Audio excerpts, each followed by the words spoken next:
పరిశుద్ధమైన దేవుని వాక్యాన్ని మనం ధ్యానం చేసుకుందాం.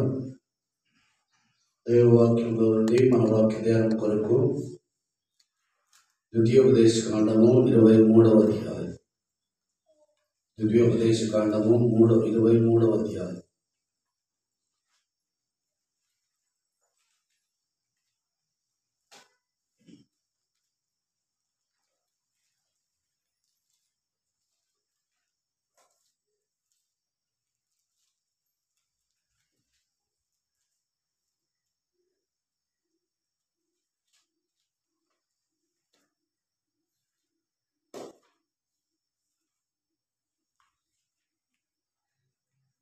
మూడవ అధ్యాయము దయవుంచి 13-14 వచనాలు చదవండి. మరియు నీ ఆయుధములు గాక దశిక ఒకటి నీ యొద్ద ఉండవలెను. నీవు బహిర్భూమికి వెళ్ళినప్పుడు దానితో త్రవ్వి వెనుకకు తిరిగి నీ మలమును కప్పివేయాలి. నీ దేవుడైన యెహోవా. ఈ మాట బాగా గమనించండి. 14వ వచనం మరి ఒకసారి చదవండి. నీ దేవుడైన యెహోవా నిన్ను విడిపించుటకు నీ శత్రువులను నీకు అప్పగించుటకును నీ పాలెములో సంచరించుచుండును కనుక ఆయన నీలో అసహ్యమైన దేనినైనా నీవు చూచి నిన్ను విడువకున్నట్లు నీ పాలెము పరిశుద్ధముగా ఉండవలెను. చిన్న ప్రార్థన చేస్తాం. దైవ తండ్రి, చదవబడిన వాక్య భాగాన్ని బట్టి స్తుతిస్తున్నాం. వాక్యం మీది మీరు వాక్యమై ఉన్న దేవుడు కనుక పరిశుద్ధ దేవ, మీరే మాతో మాట్లాడండి. మీ వాక్యం ద్వారా నన్ను మమ్మల్ని హెచ్చరించి మీ నామమునకు మహిమ తెచ్చుకుని ప్రార్థన చేస్తాం. దయచూపండి తండ్రి, దయచూపండి. అయినా మీ వాక్యము శ్రేష్టమైనది, మీ వాక్యం పరిశుద్ధమైనది, మీ వాక్యము జీవమిచ్చినది, మీ వాక్యము సత్యమైనది, మీ వాక్యం అనేకులకు దీపం వలె వెలిగించున్నది. నాయన అంటే మీ వాక్యము ద్వారా మాతో మాట్లాడమని బోధకులకు బోధపడును వాక్యమై ఉన్న యేసు ప్రభువు శ్రేష్ఠ నామమున ప్రార్థించి బోధించుకొనుచున్నాము తండ్రి, ఆమేన్. పరిశుద్ధమైన దేవుని వాక్యాన్ని మనం చదువుకున్నాం.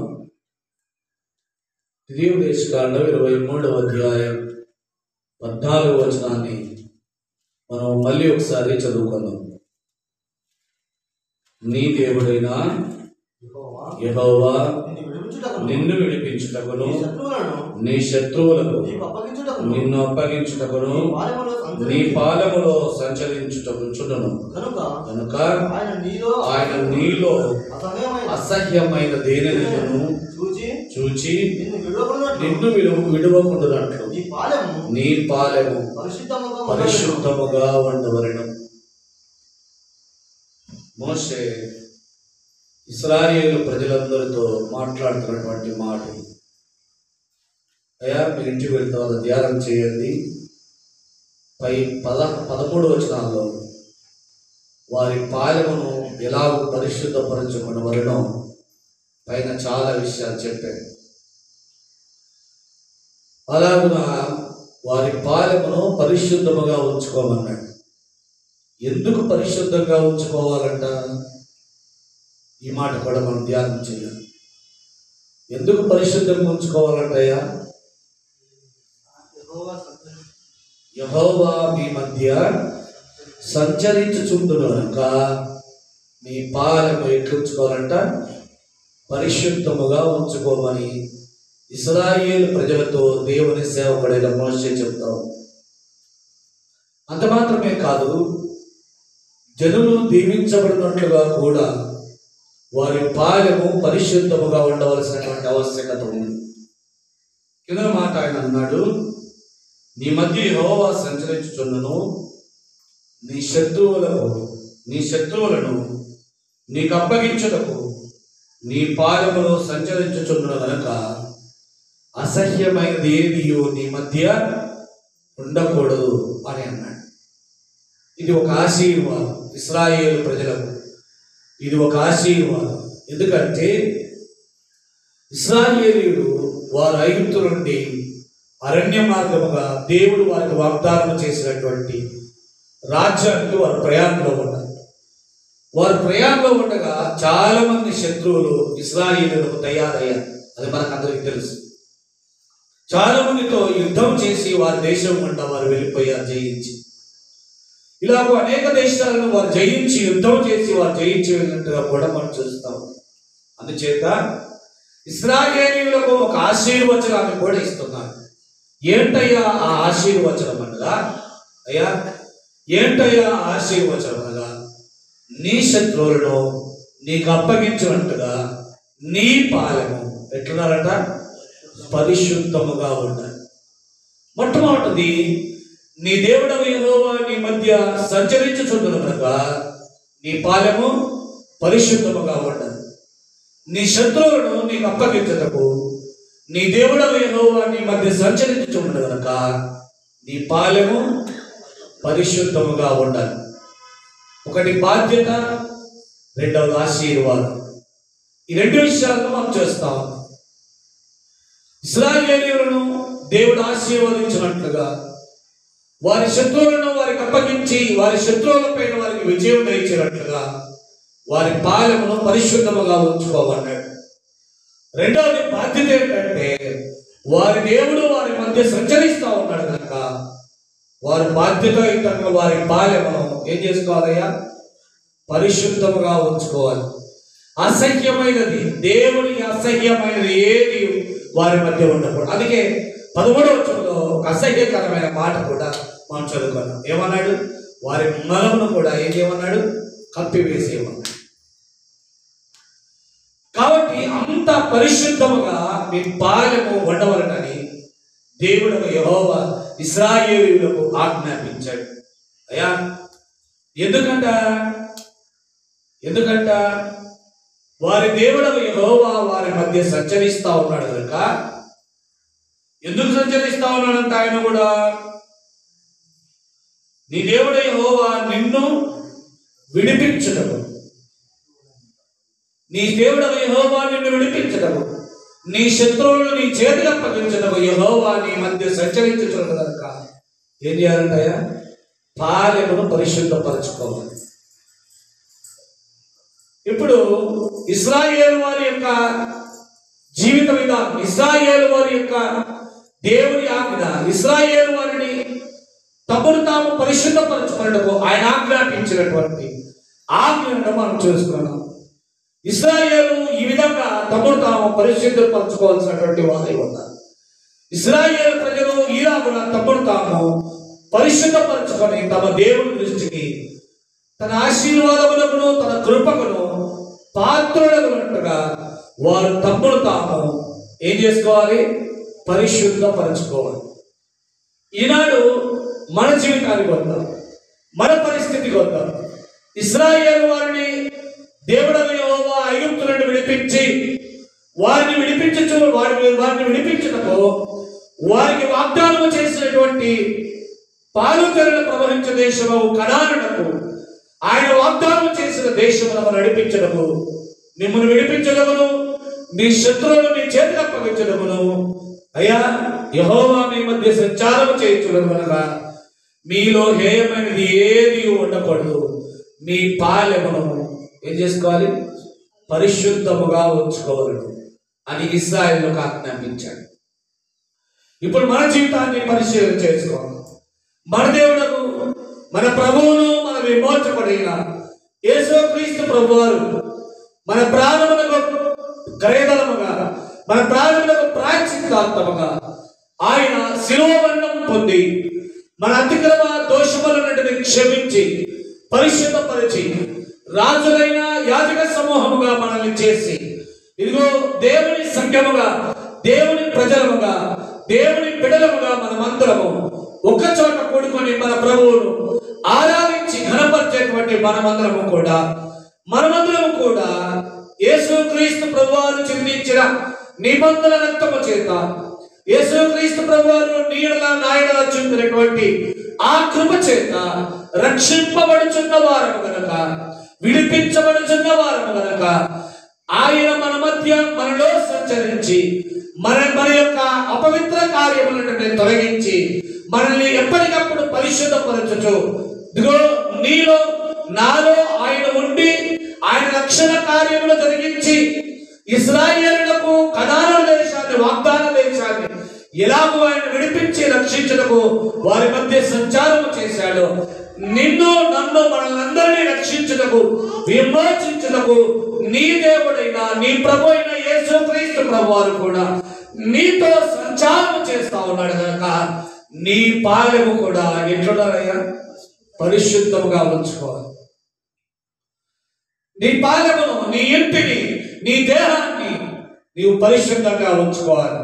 ఏంటి నీ ఇల్లు? ఏంటి ఆయన ఇల్లు? ఏంటంటే ఆ కొరింథీయులకు రాసిన పత్రిక 3వ అధ్యాయం 16వ వచనంలో అంటాడు, మీరు దేవుని ఆలయమై ఉన్నారని మీరు ఎరుగరా?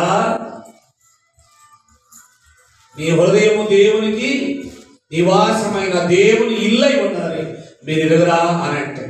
చదవండి, మొదటి కొరింథీయులకు రాసిన పత్రిక 3వ అధ్యాయం 16వ వచనం. మీరు దేవుని ఆలయమై ఉన్నారని, దేవుని ఆత్మ మీలో నివసించుచున్నదని మీరు ఎరుగరా? ఎవరు నివసిస్తున్నారయ్యా? ఆనాడు ఇశ్రాయేలుతో కూడా దేవుడు యెహోవా సంచారం చేస్తూ వారి మధ్య నివాసం చేస్తూ ఉన్నాడు. వారి పాలెమును పరిశుద్ధముగా ఉంచుకోమన్నాడు.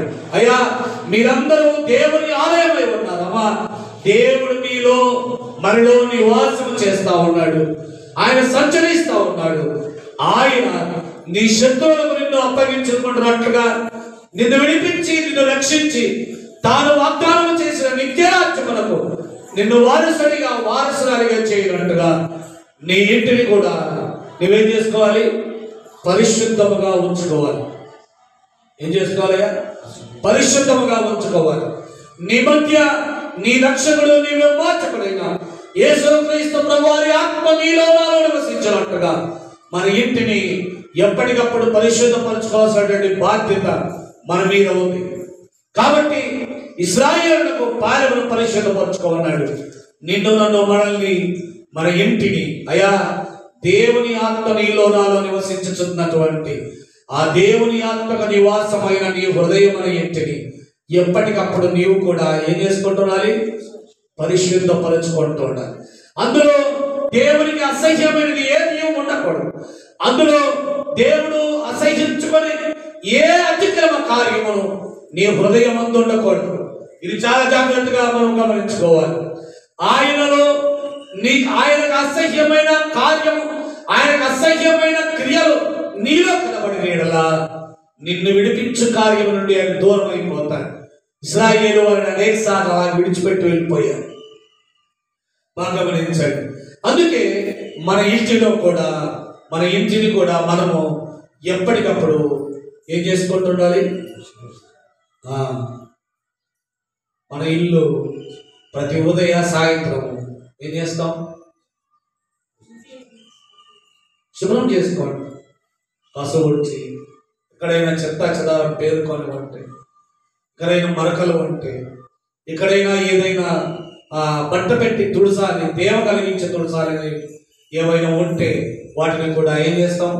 పట్టేసి శుభ్రంగా చేస్తాం. అలాగే దేవుని ఆత్మ నీలో నివసించినట్టుగా ఆయనకు అసహ్యమైన ప్రతి మలినాన్ని నువ్వేం చేయాలి? ఎప్పటికప్పుడు కడిగేసుకుంటూ ఉండాలి. ఎందుకంటే నిన్ను విడిపించడకు, నీ శత్రువులకు నిన్ను అప్పగించబడినట్లుగా, వారిని నీకు అప్పగించినట్టుగా నీ దేవుడు నీలో నాలో సంచారం చేస్తూ నీలో నాలో నివాసము చేస్తూ ఉన్నాడు కనుక మన ఇంటిని ఏం చేసుకోవాలయ్యా? పరిశుద్ధముగా ఉంచుకోవాలి. పరిశుద్ధముగా ఉంచుకోవాలి. కాబట్టి ఆయనకు అసహ్యమైన నీలో ఉండకూడని, నీ ఇంటిలో మన ఇంటిలో ఉండకూడని కొన్ని విషయాన్ని మేము మొదలుపెట్టి త్వరగా ముగించేస్తాం. మొట్టమొదటిది ప్రసంగి గ్రంథం 10వ అధ్యాయం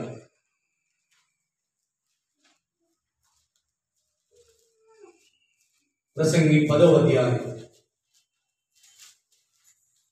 18వ వచనం. 10:18. సోమరితనము చేత ఇంటి కప్పు దిగబడిపోవడం, చేతిలో బద్ధకము చేత ఇల్లు కురియు. ఏం చేత? బద్ధకము చేత, సోమరితనము చేత ఏమవుతుందంటయా? ఇంటి కప్పు ఏమైపోతుంది? దిగబడిపోతుంది. సోమరితనం ఉండకూడదు.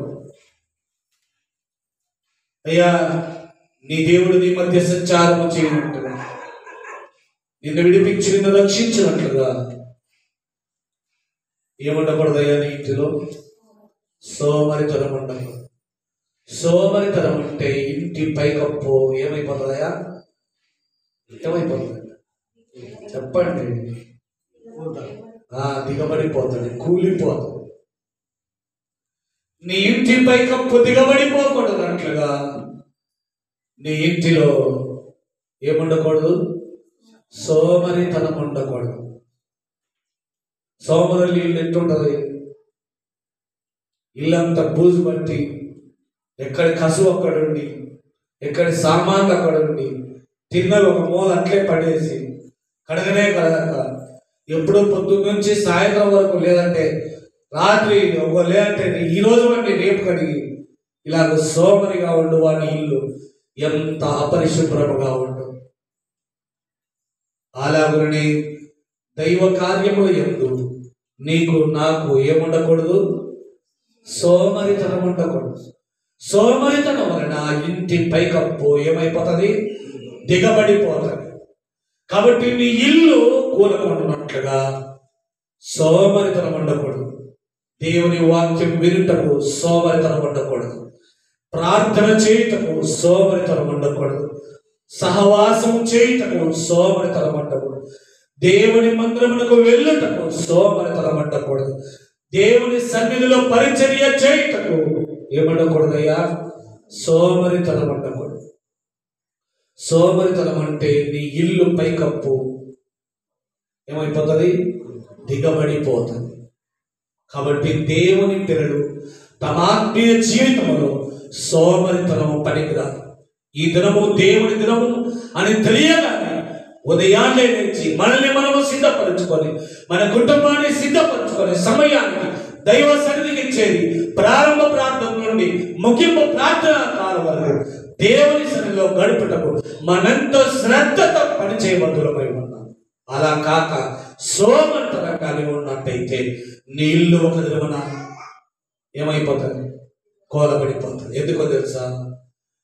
నీకు దేవునితో సహవాసం లేదు. దేవుని వాక్యం నీ హృదయంలో లేదు.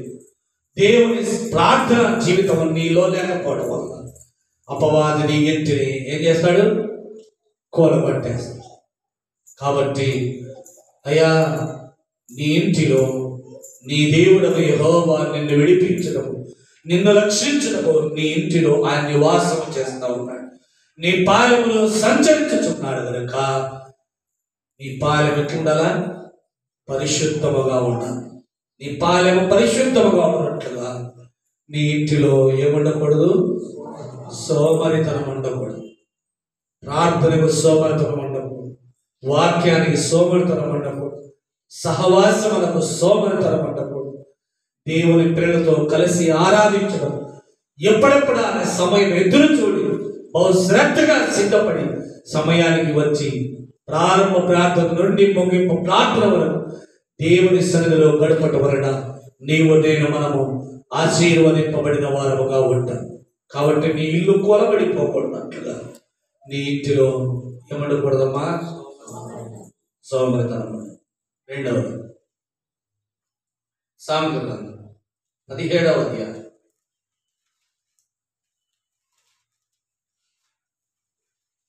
1వ వచనం. రుచి అయిన భోజన పదార్థములను కలహముతో కూడి ఉండుట, కలహముతో కూడి ఉండిన ఇంట కంటే నెమ్మది కలిగి ఉండి రొట్టె ముక్క తినుట. అయ్యా ఏముండకూడదంట? రుచి అయిన భోజన పదార్థాలు ఉన్నాయి, కానీ ఇంట్లో ఏముంది? కొట్లాట, భార్య భర్త కొట్లాట, తల్లిదండ్రులకు కొట్లాట, ఆ తల్లి కొడుకులకు కొట్లాట, అత్త కోడలకు కొట్లాట, కలహం ఉండి నీ ఇంటిలో రుచిగల భోజన పదార్థములు ఉంటే కానీ ఏం ప్రయోజనం? ఏం ప్రయోజనం? ఏం ప్రయోజనం లేదు. రుచిగల పదార్థములు నువ్వు చికెన్ మటన్ ఎంత సమృద్ధిగా నువ్వు తెచ్చుకొని ఉన్నా, భార్య భర్త ఇద్దరు కొట్లాడుకున్నారనుకోండి, ఏం ప్రయోజనం? ఏం ప్రయోజనం ఉందా?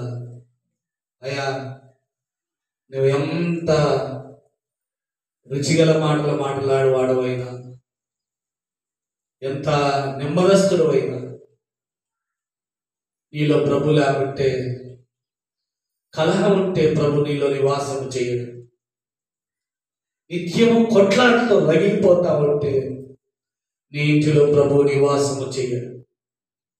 నీ ఇంటిలో నిన్ను విడిపించటము, నిన్ను రక్షించటము, నిన్ను తాను వాగ్దానం చేసిన నిత్య రాజ్యమును వారసుడిగా వారసురాలిగా చేయనట్టుగా నీ ఇంట ఏముండకూడదమ్మా?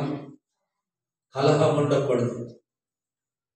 నువ్వెంతో రుచిగా మాట్లాడవచ్చు, చూచుటకు భక్తి గల వాడుగా కనబడవచ్చు, చూచుటకు దైవభక్తి గల స్త్రీవని నువ్వు కనబడవచ్చు.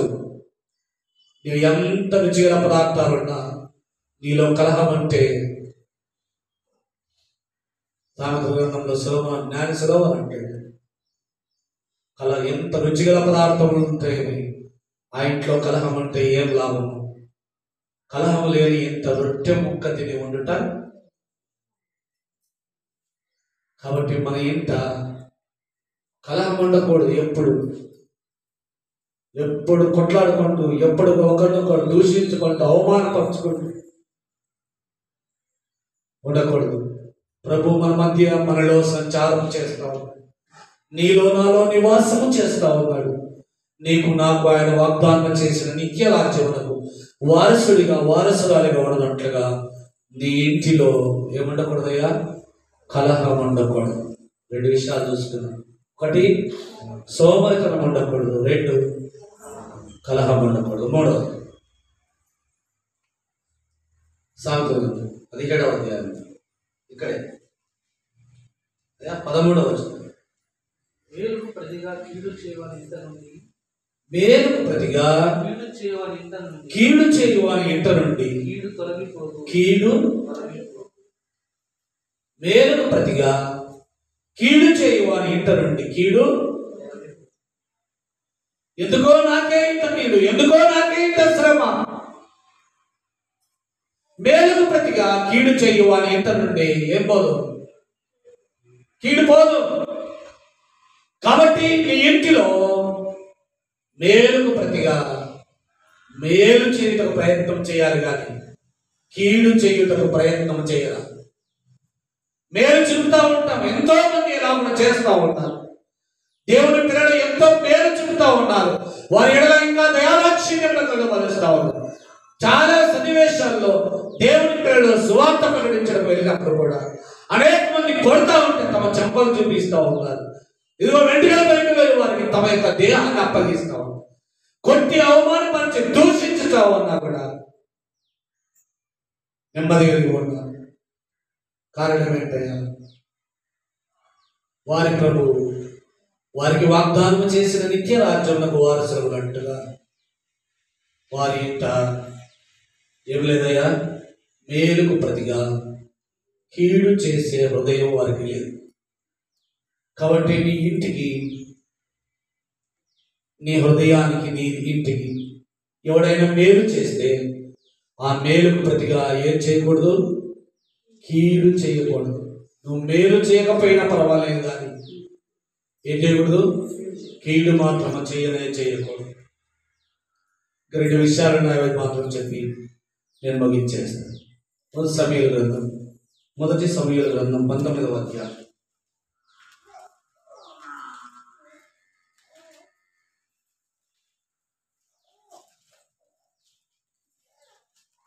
19వ అధ్యాయం 9-10 వచనాలు.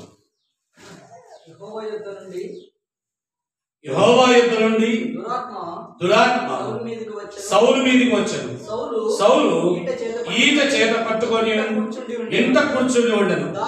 దావీదు సితారా వాయించుచుండగా సౌలు ఒకే దెబ్బతో దావీదును గోడకు పొడుచుదనన్న తాత్పర్యం కలిగి ఈట విసిరెను.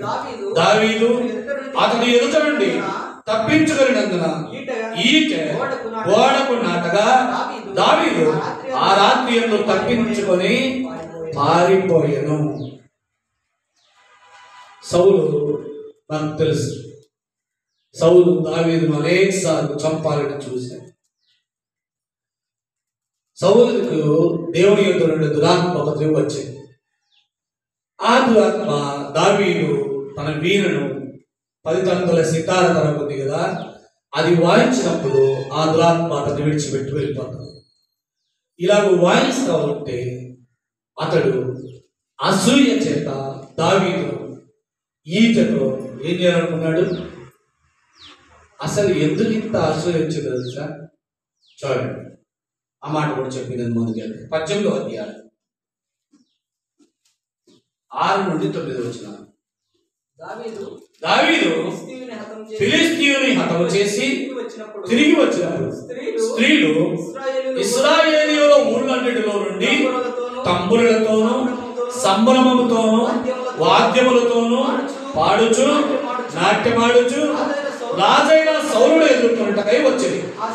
ఆ స్త్రీలు ప్రతిగానములు చేయించు వాయించుచు సౌలు వేల కొలదియు దావీదు 10,000 కొలదియు శత్రువులను హతము చేసినది. ఆ మాటలు సౌలునకు ఇంపుగా నుండినందున అతడు బహు కోపము తెచ్చుకొని దావీదునకు 10,000 కొలదియు నాకు 1,000 కొలదియు స్తుతులు పాడివే, రాజ్యము తప్ప మరి ఏమి అతను తీసుకోగలడు అనుకున్నాడు. కాబట్టి నాట నుండి సౌలు దావీదు మీద విషపు చూపు ఎందుకు వచ్చిందయ్యా సౌలుకు? అసూయ, విషపు చూపు నిలిపాడంటే ఎందుకు వచ్చింది? గొల్లియాతు అను 6 పోరుల జానెత్తులేటువంటి శత్రువు ఇశ్రాయేలు మీదకి దండెత్తి వచ్చాడు. వాడి ఎత్తు లావు పొడవు చూసి రాజైన సౌలే అంతఃపురంలో నుండి బయటకు పోకుండా వాడిని ఎవరు చంపుతాడా అని రాజ్యమంతటా చాటింపు వేయించాడు. ఇదిగో ఆ ఫిలిష్తీయుని ఎవరైనా చంపితే నా రాజ్యంలో సగం రాజ్యము నా కుమార్తెని మీకాలు కూడా ఇచ్చి పెళ్లి చేస్తాడని ప్రకటన చేశాడు. చాటింపు వేయించాడు. 6 మూరల జాన ఎత్తుకున్నటువంటి ఆ ఫిలిష్తీయుని చూసి భయపడి అంతఃపురంలో దాక్కున్నటువంటి సౌలుకు ప్రతిగా దావీదు యవనస్తుడు కౌరవాడు దావీదు ఆ ఫిలిష్తీయుని చంపి ఇశ్రాయేలీయులందరూ విజయోత్సాహంతో ఫిలిష్తీయుల మీద విజయోత్సాహంతో తిరిగి వస్తా ఉంటే అమ్మలక్కలందరూ చేరి ఏమన్నారట? ఏమని పాట పాడారట? సౌలు 1,000 కొలదియు దావీదు 10,000 కొలదియు అని శత్రువులను హతమార్చేయని వాడు పాట పాడుకుంటూ వచ్చారు. అప్పుడు సౌలుకు ఏం కలిగిందట? ఎందుకు వచ్చింది? ఇతడు నా రాజ్యాన్ని నా చేతుల్లో నుంచి తీసుకుంటాడు, కాబట్టి వీరిని ఏం చేయాలి? నేను హతం చేయాలి. విషపు చూపు నిలుపుకోండి. దావీదు ఆనాటి నుండి ఎన్ని చిత్రహింసలకు గురి చేశాడో మరి చెప్పలేమా? అనేక సార్లు దావీదు పారిపోయి తలదాచుకొని ఆయా గ్రామాల్లో ఉంటే కూడా ఆయా గ్రామాల్లో ఉన్నాడని సమాచారం తెలుసుకొని ఆ గ్రామానికి వెళ్ళి దావీదు తరిగినటువంటి వాడు సౌలు. ఎందుకు ఇంత అసూయ? దావీదు ఎదిగినటువంటి స్థితి, దావీదు తాను ఫలించినటువంటి స్థితి, తన దేవుని యందు విశ్వాసము చేత తాను ఎదిగినటువంటి స్థితిని చూచి సౌలు ఏం చేసుకోలేకపోయాడు? ఓడ్చుకోలేక అతని మీద విషపు చూపు నిలిపాడు. అమ్మా అయ్యా జాగ్రత్త. దావీదు వేల కొలది, దావీదు 10,000 కొలది, సౌలు 1000 కొలది అని పాట పాడాడు. సౌలు దావీదు మీద ఏం చూపు నేర్పాడు? అదే అసూయ. అసూయ పట్టాడు. వీడు 10,000 కొలది, నేను 1000 కొలది. మరి ఈయన 1000 కొలది అని అనుకున్నవాడు 10,000 కొలది కీర్తనలు పాడాలని అనుకున్నవాడు తానే శత్రువులు జయించి ఉండొచ్చు కదా. ఏది ఏమైతేనేమి ఇశ్రాయేలు రాజ్యానికి విజయాన్ని తెచ్చినటువంటి దావీదు 10,000 కొలది పాడితే రాజుకి ఏమొచ్చింది? అసూయ కలిగింది. కాబట్టి దేవుని ప్రజల ఇళ్లలో ఆయన నివాసము చేయొచ్చు, దాని నివాస స్థలములలో ఆయన నీ మధ్య నా మధ్య సంచారము చేసి నిన్ను నన్ను విడిపించి రక్షించి తాను వాగ్దానము చేసిన నిత్య రాజ్యములకు వారసురాలిగా ఉండనట్లుగా నీ ఎంట ఏమండకూడదు? అసూయ అనే ఈట ఉండకూడదు. అసూయ నీ ఇంటిలో నీలో చేయకూడదు. నీ సహోదరుడి ఎదుగుదలను చూసి సంతోషించేవాడవుగా ఉండాలి కానీ, నీ సహోదరుడి ఎదుగుదలను చూసి ఆనందించేవాడవుగా ఉండాలి కానీ, అసూయపడి వాడిని ఎట్లా ఎనికి లాగుతున్నా, వీడిని లేకుండా నా ఎదుట లేకుండా వీడిని ఎలాగో మట్టు పెట్టుదునా అని ఆలోచన చేయకూడదు. యోసేపు 2 కలలు కన్నాడమ్మా. తాను 2 కలలు కూడా తన తల్లిదండ్రులు, తన అన్నదమ్ములు తల్లిదండ్రులతో సాష్టాంగ నమస్కారం చేసినట్టుగా 2 కలలు కన్నాడు. ఆ కళలు అన్నదమ్ములతో తల్లిదండ్రులతో చెప్తే వాళ్ళు అన్నారు, ఏంట్రా నువ్వు మా మీద రాజు అవుతావా? మేము నీకు నమస్కారం చేస్తామా? నీవు సాయిగా పడతావా? నీవు నీ కళలు ఏమైపోతాయో చూద్దామని వారు ఐగుప్తు వర్తకులకు ఏం చేశారు? ఫిలిష్తీ వర్తకులకు అతన్ని అమ్మేసి దేవుని కృపాత్రని విడిచిపెట్టాలి. కాబట్టి మన సహోదరుడి యొక్క ఆ ఎదుగుదలను చూచి ఆయనకు కలుగుతున్నటువంటి ఆశీర్వాదం మేలు చూచి మనం ఎప్పుడు కూడా అసూయ పడేవారుగా ఉండకూడదు.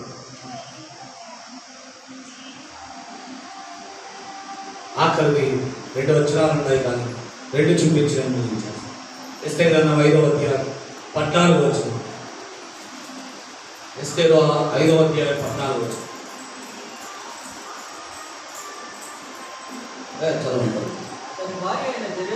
అతని భార్య అయిన జెరెషును అతని స్నేహితులందరూ 7 మూరలు ఎత్తుగల ఉరికోయ చేయించి దాని మీద మొట్టకాయలు ఉరి తీయపోవాలని రేపు నీవు రాజుతో మనవి చేయమని తరువాత సంతోషముగా రాజుతో కూడా